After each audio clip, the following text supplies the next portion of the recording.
Hey everyone, स्वागत है एक बार फिर से आपका आपके अपने लर्निंग सेंटर छाया लर्निंग सेंटर पर। केमिकल प्रॉपर्टीज ऑफ मेटल को कंटिन्यू करते हुए आज के लेक्चर में मैं आपके साथ डिस्कस करने वाली हूँ reaction of metal with acid as well as the reaction of metal with the salt solution. At the end of the video, you have a clear understanding how both the reaction will take place. So let's start the video. Okay, so the number one is the reaction of metal with acid.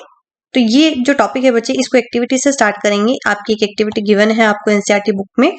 इस activity में क्या करना है बच्चे, आपने अब तक जो आप मेटल ले रहे थे, आपने इससे पहले दो रिएक्शंस आप ऑलरेडी देख चुके हो कि मेटल ऑक्सीजन के साथ कैसे रिएक्ट करता है और हाइड्रोजन के साथ, वाटर के साथ किस तरह से रिएक्शन करता है। ये दोनों रिएक्शंस हम ऑलरेडी डिस्कस कर चुके हैं। आज हम डिस्कस करने वाले हैं कि मेटल एसिड के साथ कैसे रिएक्ट करेगा। तो वही सभी सैंपल आपने लेने हैं। सोडियम और पोटेशियम को हम नहीं लेंगे क्योंकि हम ऑलरेडी डिस्कस कर चुके हैं।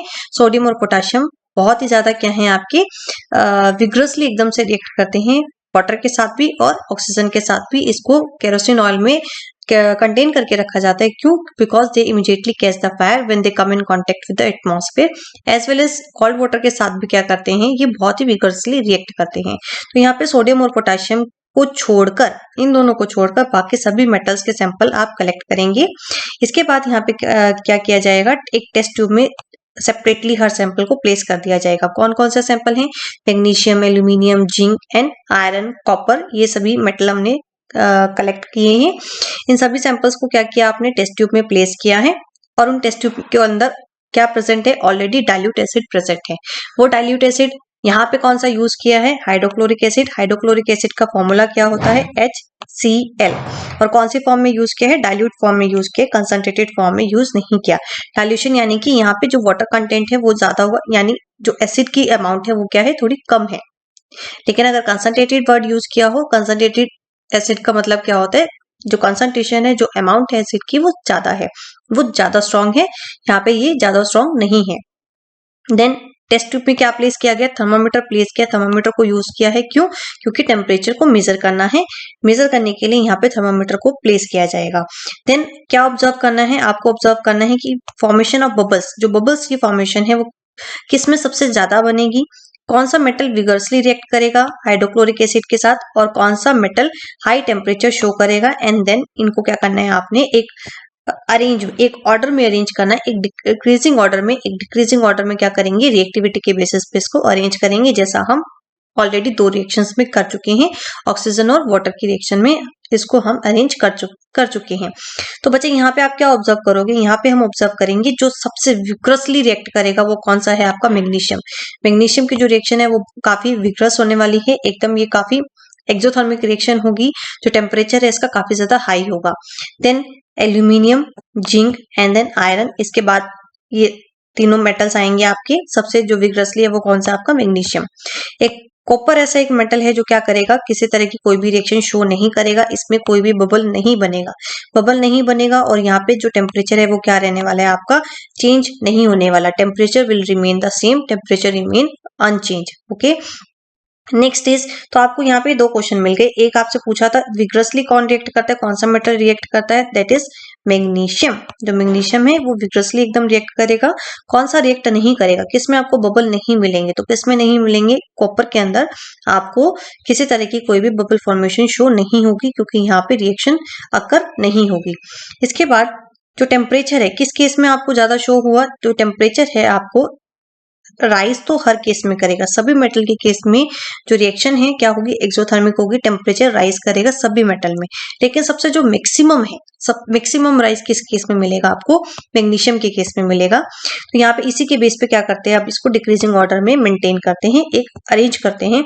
तो सबसे ज्यादा reactive magnesium, then aluminium and then zinc, then iron and then copper. Copper के केस में किसी तरह की कोई भी बबल फॉर्मेशन नहीं होगी। नाउ अब अगर यहाँ पे इस हाइड्रोक्लोरिक एसिड की जगह हम यूज करें डाइल्यूट नाइट्रिक एसिड, यानी कि नाइट्रिक एसिड का फॉर्मूला होता है आपका HNO3, dilute nitric acid HNO3, इसको यूज किया जाए, तब क्या आपको ये सेम पैटर्न मिलेगा, सेम रिएक्शंस आपको देखने के लिए मिलेंगी? नहीं। क्यों नहीं मिलेगी? क्योंकि बच्चे ये जो नाइट्रिक एसिड है ये कैसा होता है, आपका एक स्ट्रॉन्ग ऑक्सीडाइजिंग एजेंट है। स्ट्रॉन्ग ऑक्सीडाइजिंग एजेंट होने की वजह से ये क्या करता है, हाइड्रोजन को ऑक्सीडाइज कर देता है और क्या बनाएगा, ऑक्सीडाइज करने के बाद दे फॉर्म वाटर। तो बच्चे HNO3 स्ट्रॉन्ग ऑक्सीडाइजिंग एजेंट होने की वजह से हाइड्रोजन को ऑक्सीडाइज करके किसकी फॉर्मेशन करेगा, वाटर की, और अपने आप क्या हो जाएगा, रिड्यूस हो जाएगा। रिड्यूस होने के बाद क्या फॉर्म करेगा, nitric oxide, nitrogen oxide form करेगा। कौन कौन से ऑक्साइड हो सकते हैं आपके, NO हो सकता है, NO2 हो सकता है, एज वेल एज N2O भी हो सकता है। तो ठीक है, इस वजह से यहाँ पे ये सेम रिएक्शन आपको देखने के लिए नहीं मिलेगी। सिर्फ मैग्नीशियम और मैंगनीज ऐसे दो मेटल हैं जो बहुत ही वेरी डाइल्यूट नाइट्रिक एसिड के साथ रिएक्ट करेंगे, लेकिन जो बाकी मेटल हैं वो HNO3 के साथ रिएक्ट नहीं करेंगे। क्यों नहीं रिएक्ट करेंगे, क्योंकि ये एक स्ट्रॉन्ग ऑक्सीडाइजिंग एजेंट है और ये क्या फॉर्म करेगा, मेटल सॉल्ट फॉर्म करेगा। हाइड्रोजन को ऑक्सीडाइज करके वाटर बनाएगा और साथ में ऑक्साइड्स ऑफ नाइट्रोजन आपको यहाँ पे अवेलेबल होंगे। तो ये आपकी रिएक्शन थी कि मेटल किस तरह से रिएक्ट करता है एसिड के साथ, ये आपने यहाँ पे अरेंज किया। सो नेक्स्ट रिएक्शन, यहाँ पे केमिकल रिएक्शन आपको मैं दिखा देती हूँ कि मेटल की रिएक्शंस किस तरह से हैं। तो मैग्नीशियम प्लस हाइड्रोक्लोरिक एसिड क्या फॉर्म हो गया, मैग्नीशियम क्लोराइड। ये क्या बना है बच्चे, ये सॉल्ट बन गया, मेटल सॉल्ट बन गया। और कौन सी गैस इवॉल्व हुई है, हाइड्रोजन गैस इवॉल्व हुई है। और इसकी डिटेक्शन आप कैसे कर सकते हो, इसकी डिटेक्शन आप जो बबल्स बने हैं इसके पास एक मैस्टिक लेकर आओ, जैसे ही आप लेकर आओगे ये बबल एकदम से जल जाएंगे और यहाँ पे एक पॉप साउंड प्रोड्यूस होगी। तो इस तरह से आप क्या कर सकते हो, हाइड्रोजन गैस की डिटेक्शन कर सकते हो। Similarly aluminium plus hydrochloric acid क्या बनाएगा, एल्यूमिनियम क्लोराइड AlCl3, और साथ में कौन सी गैस इवॉल्व होगी, हाइड्रोजन गैस इवॉल्व होगी।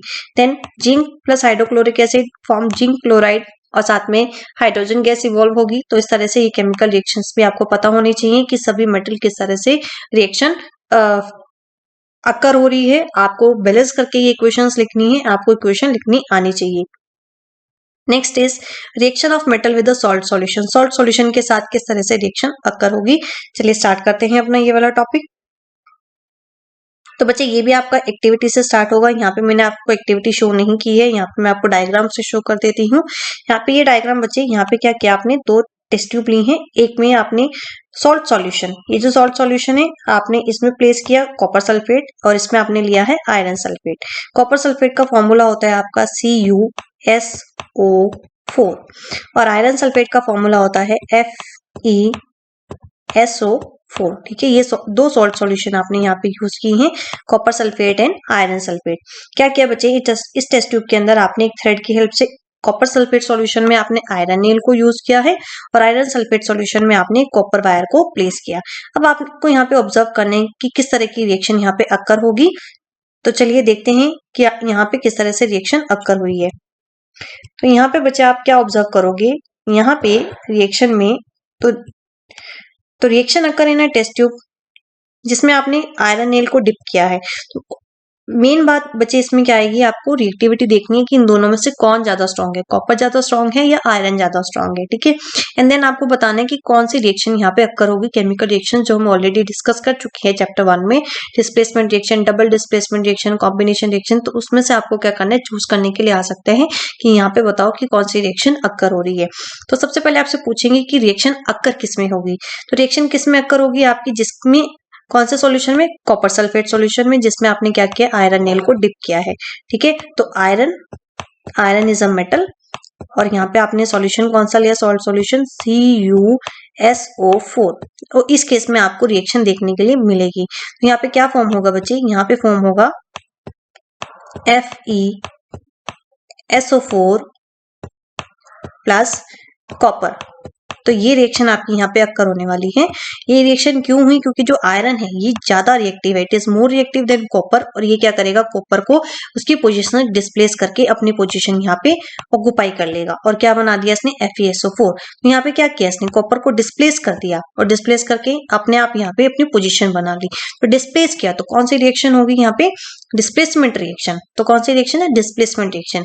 कैसे पता चला कि इसने डिस्प्लेस किया, क्योंकि यहाँ पे जो कॉपर सल्फेट का कलर था, कॉपर सल्फेट का कलर क्या हो गया, लाइट हो गया, फेड हो गया। किस वजह से, क्योंकि किसकी फॉर्मेशन होगी, FeSO4 की फॉर्मेशन की वजह से जो कॉपर सल्फेट का यहाँ पे आपको कलर दिखाई दे रहा है, ये कलर क्या होगा, ये टेस्ट ट्यूब में आपको यहाँ पे कलर दिखाई दे रहा है, ये कलर क्या हो गया, फेड हो गया।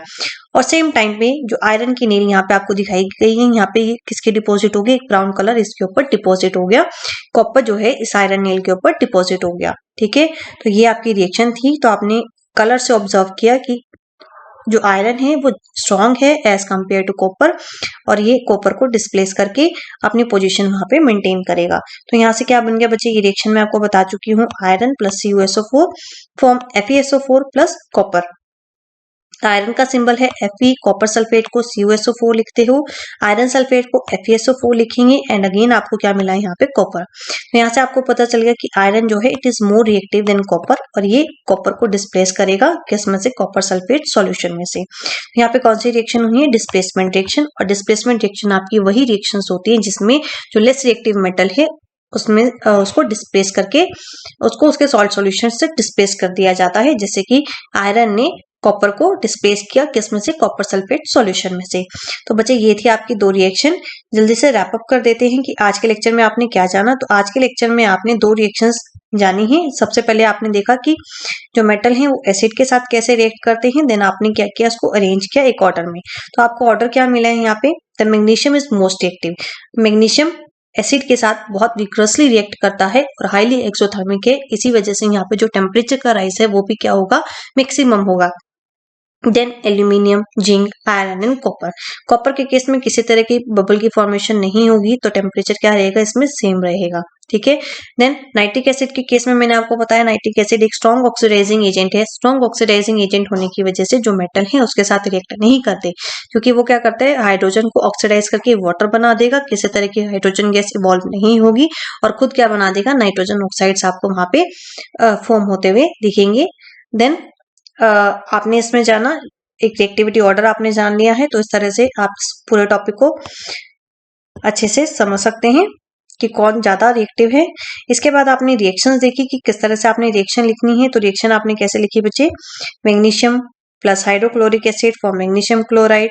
तो ये सारी रिएक्शंस आपने लिखी हैं। देन मेटल की रिएक्शन देखी आपने सॉल्ट सॉल्यूशन के साथ, आयरन इज मोर रिएक्टिव, तो ये क्या है, आपकी एक डिस्प्लेसमेंट रिएक्शन है।